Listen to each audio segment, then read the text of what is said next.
Buenos días a todos. En esta oportunidad voy a exponer el tema asma. Mi nombre es Ruth Mary Guamán Achawi. Soy médico residente del segundo año de la especialidad de neumología de la sede del Hospital Nacional 2 de Mayo. Este es un teleyej que está destinado para el público en general de la Universidad Nacional Mayor de San Marcos. Comencemos. El objetivo de esta charla va a ser identificar los síntomas del asma y también identificar los factores desencadenantes para poder prevenirlos para una posible crisis y una exacerbación. Vamos a hablar sobre la introducción. En la introducción, actualmente 325 millones de personas en el mundo padecen de esta enfermedad. Y las guías de la Sociedad Europea de las Enfermedades Respiratorias estiman que estas cifras pueden crecer en un número de 400 millones en el año 2025. En el Perú, afecta al 25% de la población peruana. Se dice que de cada 3 niños, un niño padece de asma. Las ciudades más afectadas en el Perú son Piura, Chimbote, Chiclayo y Lima. Se dice también por qué se afecta a estas ciudades, ¿no? Es prácticamente por el clima húmedo, por la contaminación ambiental. Por ejemplo, en Lima, la contaminación, la polución, hace que los casos de asma aumenten. También la gran concentración de personas en estas zonas van a influir la frecuencia del asma. Ahora vamos a empezar con la definición. ¿Qué es el asma? El asma es una enfermedad inflamatoria crónica de las vías respiratorias que va a estar mediada por diferentes células. Estas diferentes células van a producir una inflamación. Por ejemplo, en la imagen vemos la imagen de un pulmón, un bronquio normal y un bronquio inflamado.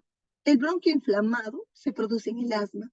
En una respuesta a este bronquio inflamado se produce como una respuesta, una hiperrespuesta bronquial a un mecanismo de la inflamación, a diversos estímulos que han originado. Al originar esta inflamación, esta hiperrespuesta bronquial, como ustedes van a ver en este bronquio inflamado, hay una hipertrofia. ¿Qué quiere decir? Este bronquio disminuye su calibre. Por lo tanto, va a hacer que conduzca menor cantidad de oxígeno hacia los pulmones, a diferencia de un bronquiolo normal, que el calibre puede no, la vía aérea normalmente conduce el aire hacia los pulmones. En este caso, el bronquiolo está inflamado y no va a conducir la suficiente cantidad de aire. Por lo tanto, el paciente va a presentar los síntomas. Ahora, ¿cuál es la información y las habilidades básicas que debe aprender el paciente? El paciente debe saber que el asma es una enfermedad crónica. Necesita de un tratamiento continuo durante toda la vida. Por más que el paciente no presente síntomas o alguna molestia, debe igual seguir su tratamiento. Debe diferenciar entre la inflamación y la broncoconstricción. También debe diferenciar cuáles son los fármacos controladores de la inflamación y cuáles son los aliviadores de la obstrucción. También reconocer los síntomas de la enfermedad, usar correctamente los inhaladores, debido a que más importante, este ítem, es porque si los pacientes no saben usar correctamente los inhaladores, no van a tener una adherencia al tratamiento. Y por más que estén cumpliendo el tratamiento, no van a tener los objetivos que se quiere lograr en un paciente asmático. Ahora tenemos que identificar y evitar los posibles desencadenantes. Tenemos que monitorizar los síntomas, reconocer los signos y los síntomas de alarma. Ahora, ¿cuáles son los factores desencadenantes? Los factores desencadenantes son los estímulos que nos va a producir la inflamación. Por ejemplo, las infecciones, estos estímulos no se dan en todos los pacientes normales. Esto se va a dar en estos estímulos, pueden ser inocuos en las personas que no tengan asma, pero van a causar un desencadenante en los pacientes asmáticos. Por ejemplo, las infecciones virales, la exposición del humo del tabaco, la exposición de alérgenos en la casa, en el trabajo, los ácaros domésticos, los polen, las cucarachas. Por ejemplo, el ejercicio extenuante que requiera mayor intensidad también va a ser un factor desencadenante. Esto no quiere decir que no se realice la actividad física. Sí, se puede realizar la actividad física, pero previo un calentamiento antes de la actividad deportiva, o también se dice que los pacientes asmáticos se recomienda usar broncodilatadores como el salbutamol unos 10 a 15 minutos antes, y de ahí poder realizar sus actividades físicas. El estrés y la exposición a las plantas como el polen. También se tienen los aerosoles, por ejemplo, los insecticidas que utilizamos en las plantas, también es un factor desencadenante. En las alfombras no se observa a simple vista, pero con un microscopio lo podemos observar, o con una lupa podemos observar los ácaros que van a estar presentes. Esto también lo vamos a tener que evitar en los peluches que ponemos en los niños, en los colchones. Estos colchones, estas manchas negras, son los ácaros que se presentan. Nosotros podemos verlos en nuestros colchones, para lo cual, como acá lo ven en la imagen, que esta imagen está con una mayor resolución para que puedan ver los ácaros, estos ácaros van a ser un factor desencadenante para que los niños o para que los pacientes asmáticos desencadenen factores de riesgo, desencadenen la enfermedad. Ahora, los animales domésticos como el gato, el perro, también son unos factores desencadenantes en el asma. Ahora la contaminación ambiental, el humo de las fábricas, de los carros, también es un factor desencadenante. ¿Qué podemos hacer nosotros si nosotros tenemos un miembro de nuestra familia con asma o somos los que padecemos del asma? Primero, tenemos que limpiar la casa, y cuando limpiemos tenemos que usar una mascarilla, quitar las alfombras, podemos usar diferentes medios, como también una aspiradora. Si tenemos animales, tenemos que bañarlos por lo menos 1 o 2 veces. Estos animales deben vivir fuera de la casa, no estar en el ambiente donde un paciente asmático duerma. Otro es que cuando nosotros tengamos un proceso respiratorio de las vías aéreas superiores, un virus respiratorio que puede ser un resfrío común o también un rinovirus, es cuando nosotros estornudamos, cojamos el pañuelo de papel y nos cubramos para no poder contagiar a los demás, y desecharlo en un tacho de basura. Luego lavarnos las manos. También los pacientes deben vacunarse con vacunas antigripales, vacunas bacterianas, y el lavado de manos, que es muy importante. Ahora, vamos acá a diferenciar los síntomas más importantes del asma. ¿Cuáles son? La tos. Esta tos va a ser muy variable, porque va a tener un predominio en las noches o puede ser en las madrugadas. Es una tos que varía con la frecuencia y con el tiempo. Las sibilancias. El paciente va a manifestar que su pecho le silba, va a sentir unos como silbidos puede ser en las noches o en las madrugadas, y eso también nos va a hacer llamar la atención que puede ser un paciente asmático. La disnea, ¿qué quiere decir la disnea? La dificultad respiratoria. El paciente va a decir que le falta el aire, que siente el ahogo, que le falta el aliento. La opresión torácica. El paciente va a presentar y va a decir que es como se sentarían sobre él. Estos 4 síntomas son síntomas muy cardinales para que nos dirijan a un diagnóstico o a una sospecha de asma.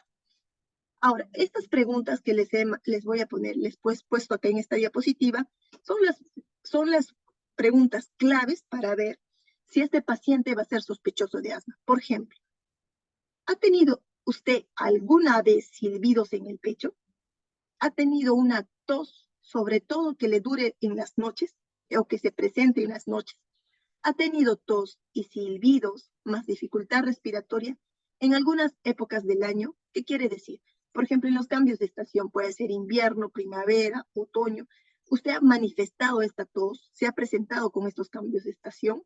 ¿O ha presentado la tos en contacto con algunos animales o en contacto con las plantas o en un trabajo? ¿Ha tenido tos y silbidos y dificultad respiratoria después de realizar ejercicios moderados o intensos?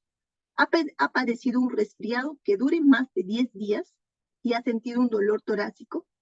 ¿Ha utilizado medicamentos inhaladores como el salbutamol y ha sentido un alivio o que ha disminuido sus síntomas? Si usted ha tenido alguna alergia, y lo más importante, ha tenido algún familiar que esté diagnosticado de asma, sea mamá, papá. Ahora, vayamos en el tratamiento. ¿El asma tiene cura? El asma no se cura, pero sí se controla. Afortunadamente, el asma se puede tratar efectivamente y la mayoría de los pacientes pueden lograr un buen control del asma. ¿Qué quiere decir un paciente controlado? Que este paciente tenga una vida normal, que pueda hacer sus actividades de una manera normal, trabajar, hacer ejercicios previamente tomando sus precauciones, un broncodilatador 10 a 15 minutos o previo, un calentamiento previo, que incluso las guías lo ven como un nivel de evidencia. El tratamiento. El paciente con asma debe ser tratado con el objetivo de controlar la enfermedad, no de curar, de controlar la enfermedad, de disminuir sus síntomas, evitar sus exacerbaciones, optimizar su función pulmonar y de esa manera disminuir la mortalidad. ¿Cuáles son los objetivos del tratamiento del asma? El dominio control actual es prevenir los síntomas diurnos, los nocturnos tras el ejercicio, porque estos síntomas diurnos y nocturnos nos van a ayudar nosotros a saber si este paciente es un paciente que esté en la clasificación del asma, que va a ser según estos síntomas. Nos van a preguntar cuando vayamos al médico la recurrencia de estos síntomas. Nosotros tenemos que informar si se presenta menos de 2 veces al mes, más de 2 veces al mes, semanalmente o diario. Y de acuerdo a eso, el médico va a saber, el médico tratante va a saber clasificar al asma y lo va a dar el tratamiento adecuado según la clasificación de su asma. Ahora, el uso de agonistas beta-adrenérgicos de acción corta, como el más conocido, el salbutamol, que no se utilice más de 2 veces al mes. Eso es ahí vamos a clasificar que es un asma intermitente, ¿no? Mantener una función pulmonar normal, sin restricciones en la vida cotidiana, ni para realizar el ejercicio. Y en un dominio del riesgo futuro, prevenir exacerbaciones y la mortalidad, minimizar la pérdida progresiva de la función pulmonar. En el tratamiento, como habíamos indicado, el tratamiento tiene un control o mantenimiento y un tratamiento de rescate o aliviador. El control, hemos dicho que se utiliza para la inflamación y el rescate o aliviador es para la obstrucción de los bronquios. ¿Qué medicamentos nosotros utilizamos? El inhalador que utilizamos son los glucocorticoides inhalados. Estos glucocorticoides inhalados, también los beta-agonistas de acción larga, que son un ejemplo, ¿no? El salmeterol. Y los de rescate o aliviador son el salbutamol, el bromurodipatropio, que este es un anticolinérgico de acción corta. Todos estos son inhaladores, que estos van a ser prescritos por un médico tratante de acuerdo a la necesidad que va a requerir el paciente asmático. Acá les muestro las imágenes, por ejemplo, esta es una fluticasona, que es un corticoide inhalado. Les muestro acá el formoterol con budesonida, que es un LABA, un broncodilatador de acción larga con un corticoide. Acá también el ceretide, que es el salmeterol con fluticasona, también es un beta-agonista de acción larga con un corticoide inhalado. Y el de rescate o aliviador para la obstrucción es salbutamol. Ahora, ¿cuál es la manera correcta de usar el inhalador? La manera correcta de usar el inhalador es, primero tiene que destapar la tapa del inhalador, fijarse que no haya ningún objeto extraño en el inhalador. Segundo, tiene que agitarlo unas 10 a 15 veces de arriba para abajo. Tercero, tiene que expulsar el aire, que usted lo tenga. Cuarto, tiene que sentarse en una manera erguida, mirando de frente, y colocarse el inhalador en la boca y hacerlo como un sello en la boca. Tercero, o como un sexto paso, apretar el inhalador, pero cuando nosotros estemos apretando el inhalador tenemos que inspirar, tenemos que tomar todo el aire que se pueda. Ahora, este aire que se inspire o que se pueda, se tiene que contener durante 10 segundos. Contamos mentalmente 10 segundos, todo lo que se pueda. Después ya se exhala. Ahora, para otra inhalación tiene que pasar 1 a 2 minutos. No lo podemos hacer de una manera continua. Tiene que pasar 1 a 2 minutos. Ahora, acá les muestro la aerocámara, que también se utiliza de una manera hay una mejor distribución, por lo tanto, ya va a llegar de una manera más adecuada las partículas de los inhaladores. También se pone así, primero el inhalador se tiene que agitar, como hemos dicho, 10 a 15 veces. Luego acá la diferencia es que el inhalador se inserta en la aerocámara la boquilla del inhalador en el extremo del espaciador que tiene el sello de goma. Segundo, se va a colocar el espaciador en la boca y va, como habíamos explicado, que el paciente va a expulsar todo el aire primero, respira lentamente, y luego, antes de apretar el inhalador, el paciente tiene que tomar el aire, todo el aire que puede inspirar, y contar sus 10 segundos. ¿Cuáles son las conclusiones? El asma no tiene cura, pero sí se puede controlar. Es importante identificar la enfermedad y conocer los síntomas para poder combatirla. Es importante identificar los factores desencadenantes de los síntomas para así poder evitarlos. Es cumplir el tratamiento que el médico te da. Les dejo con una frase que nunca es demasiado pronto ni nunca es demasiado tarde. Quiere decir que no todo momento es preciso para hablar de la enfermedad del asma en un paciente asmático. Ni nunca va a ser pronto, ni nunca va a ser tarde. Y les dejo algunos links para que puedan tener mayor información a todos ustedes. Gracias, eso sería todo.